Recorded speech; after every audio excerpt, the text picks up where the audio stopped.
Je vous salue dans le précieux nom de notre Seigneur Jésus. Mon thème aujourd'hui, c'est être au lieu de paraître. On ne peut pas faire deux choses à la fois. En tout cas, on ne peut pas bien faire, on ne peut pas réussir deux choses à la fois. Être est une chose, paraître en est une autre. Quand on demande à Dieu comment il s'appelle, il dit « Je suis celui qui suis ». Je suis celui qui est, dans certaines versions. Dieu est. Il n'a pas été. Il ne sera pas. Il est. Les hommes, les chrétiens, aiment bien donner des noms à Dieu. Jéhovah Jireh, Jéhovah Rapha, Jéhovah Nissi, dit autrement, Dieu qui pourvoit, Dieu qui bénit, Dieu qui guérit, Dieu qui combat, Dieu qui sauve, pour Josué ou Jésus. C'est des noms qui ne sont pas faux. En fait, ces noms-là sont le regard de l'homme sur Dieu. Dieu m'a sauvé, je l'appelle Jésus. Dieu m'a guéri, je dis c'est Dieu qui guérit.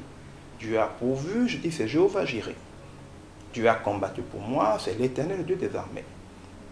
Nous décrivons ce que Dieu a fait pour nous. Nous disons, c'est le Dieu qui fait telle chose.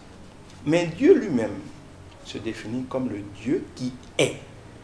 Qu'est-ce que cela veut dire? Être ou paraître.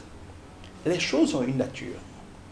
Et quand quelque chose a une nature, cette nature révèle, manifeste, fait apparaître quelque chose de visible. Ce qui est visible est la conséquence de la nature, visible ou non. C'est-à-dire que, comme le dit la parole de Dieu, les choses visibles sont la conséquence des choses invisibles.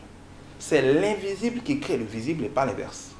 Quand vous voyez quelque chose de visible, c'est toujours la conséquence, le résultat de quelque chose d'invisible. Si vous voyez un jour, de manière visible, le ventre d'une femme grandir, ou vous voyez de manière visible un bébé dans le ventre d'une femme, c'est parce que de manière invisible, quelque chose s'est passé entre cet homme-là et cette femme-là. Si un jour, vous voyez par exemple quelqu'un devenir malade, commencer à maigrir, c'est parce que de manière invisible, il y a dans son corps des maladies, des virus, des choses comme ça.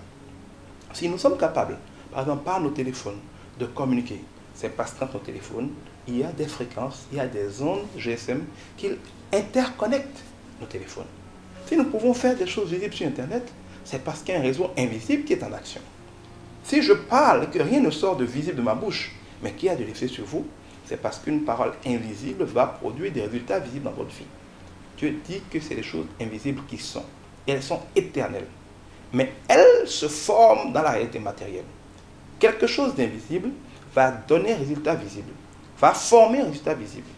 Tout ce qui est formé, donc tout ce qui prend forme, va tôt ou tard perdre sa forme. Donc les choses visibles sont des choses qu'on peut toucher, qu'on peut voir, mais elles sont passagères. Regardez notre corps. Notre corps, c'est de la poussière. On peut le toucher parce qu'il est visible. Mais comme toute chose qui a de la forme, ça va se corrompre, ça va pourrir tôt ou tard, ça retournera à la poussière. Mais ce qui est en nous, l'esprit qui est en moi, l'intelligence qui est en moi, les pensées qui sont en moi, on ne peut pas les toucher, on ne peut pas les voir, mais elles ne sont pas pour autant fausses. Elles sont bien vraies. Et ces choses-là sont éternelles. L'invisible est éternel, le visible est passager. Et c'est l'invisible qui crée des états visibles. Quand vous voyez des images à la télévision, c'est visible. Mais c'est le produit de choses que vous ne voyez pas, qui se sont passées dans un studio. On sait par exemple que beaucoup de choses dans nos vies sont le résultat de choses qui sont passées en esprit. C'est pour ça que par exemple dans nos villages, dans notre culture, quand vous allez voir par exemple un praticien pour une maladie, il va dire « laisse-moi aller dans la nuit ». Dit autrement, laisse-moi aller régler ça dans l'invisible, parce qu'il sait que c'est dans l'invisible que ça se joue, et que dans le visible, nous n'avons que les conséquences. Est-ce que tu veux être ou est-ce que tu veux paraître? Aujourd'hui, les gens par l'habillement, par la dépigmentation, par ce qu'ils achètent, par des comportements extérieurs, veulent paraître heureux, veulent paraître libres, veulent paraître émancipés. Mais ce n'est pas vrai, ils ne le sont pas.